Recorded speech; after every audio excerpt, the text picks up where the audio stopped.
Šį pirmadienį naujai atgimęs Liberalų sąjūdžio Prienų skyrius prisistatė visuomeniai.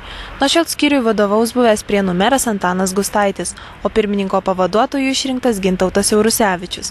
Prienų rajono savivaldybės tarybos narys Gintaras Kleiza, prisijungęs prie Liberalų sąjūdžio, gali pakeisti pozicinių ir opozicinių jėgų pusiausvyrą, nes nuo šiol valdančiųjų lieka 12 iš 25 tarybos narių.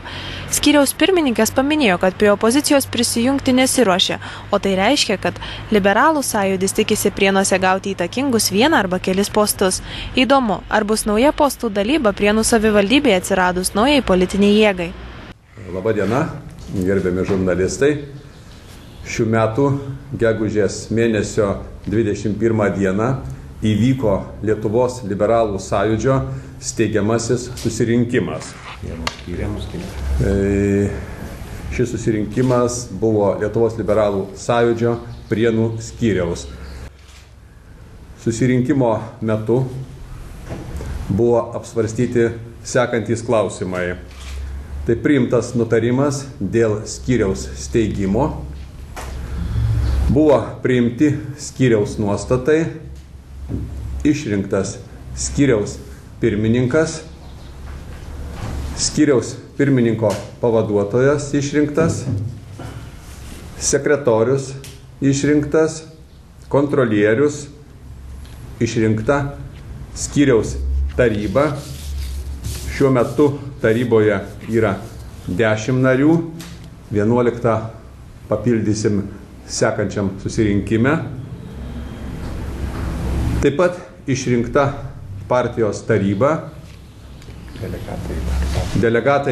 išrinkti delegatai į partijos tarybą. Tai norėčiau pagarsinti, skyriaus pirmininku buvau išrinktas aš, Antanas Gustaitis. Mano pavaduotoju išrinktas Gintautas Siaurusevičius, skyriaus sekretorė išrinkta Aušra Repšytė, skyriaus kontrolierium išrinkta Živilė Alaveckienė, į skyriaus tarybą įeina sekantys Lietuvos Liberalų sąjūdžio Prienų skyriaus partijos nariai, tai Antanas Gustaitis, Gintautas Siaurusevičius, Gintaras Kleiza, Jonas Končius, Donatas Šimukonis, Ričardas Gylys, Birutė Mekionienė, Aušra Repšytė, Laura Radzevičiūtė ir Liuda Šeškuvienė. Ir kaip minėjau, 11 narys bus išrinktas sekančiam posėdyje.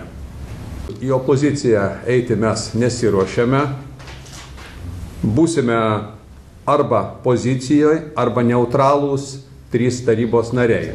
Šiuo metu 3, o galbūt būsim ir 4. Čia yra laiko klausimas. O šiandieną, kiek žinau, renkasi valdančioji koalicija. Mūsų vienas tarybos narys, jisai neįstojęs iš valdančiosios koalicijos, tai Gintaras Kleiza, jis kaip tik dalyvaus ir mes lauksime žinių, ar mus priima į valdančiąją, ar mūsų nepriima. Situacija yra tokia, kad jau jie dabar turi apsispręsti, arba mes visi, arba nei vieno, aš negaliu būti vienas, o pusė skyriaus nebus. Nu taip nebūna, kadangi ir mes pasiryžę pastiprinti ir palaikyti valdančiąją, bet jau jie turi apsispręsti. Kaip žinote, jeigu Gintaras Kleiza išstoja iš valdančiosios daugumos, tai šiandieną valdantieji šiam tarybos posėdį, kuris vyks ketvirtadienį, turėtų 12 narių. Tačiau mes nenusiteikę palikti. Dabar laukiame tik tai atsakymo. Nu kaip intriga. Viena partija kažkada su 2 nariais gavo administracijos direktorių. Mes 3 tuoj būsim 4. Kažkas ir mumi priklausytų. Ar turi tik viskas socdemam priklausyti, nors jų tik 6 iš 25. Tiesiog yra... Kodėl pagrindas? Tiesiog, jeigu nori dalyvauti koalicijoje ir valdyti rajoną kažkokiu, tai būtų, kad iš ką turėti, ar tik ateini koaliciją dirbti, o neteini tarnauti kažkurį kitai partijai. O jeigu dirbti, tai reiškia, tu kažkokį svertelį turi turėti. Tai tu nieko neturi, tai tu esi paruošiausias tarnas, tik pakelt ranką, kada reikia, kada liepia. Nu taip nebuvo. Mes atėjome ruoštis kitiems savivaldos rinkimam, kurie vyks 2011 metais. Tai mūsų yra pagrindas pasiruošti rinkimam. O kiekviena partija ateidama visi nori dalyvauti valdančiojoje koalicijoje. Mūsų noras taip pat yra, kadangi dabar, kaip ir minėjau, valdančioji koalicija ištirpo nuo 19 iki 12 ar 13, tai mes tik tai galėtume sustiprinti, kad sėkmingai užbaigtų šią kadenciją ir pasiruoštų rinkimam. Aš atėjęs iš Liberalų ir Centro sąjungos, kaip žinot, liberalų ir moderniųjų krikščionių partija buvo tokia prieš keletą metų. Jis kilo į Liberalų Centro sąjungą ir Liberalų sąjūdį. Aš tuo metu buvau ir partijos tarybos narys, ir buvau savivaldos pirmininkas Liberalų Centro sąjungos. Tuo pačiu dar buvau ir meru. Aš negalėjau išeiti iš tos partijos. Aš išėjau tada, kada baigėsi mano visi įgaliojimai Liberalų Centro sąjungoje ir aš pasitraukiu į Liberalų sąjūdį, į giminingą partiją. Aš manau, kad gal ateis toks laikas, kai visi liberalai susivienys ir bus viena partija.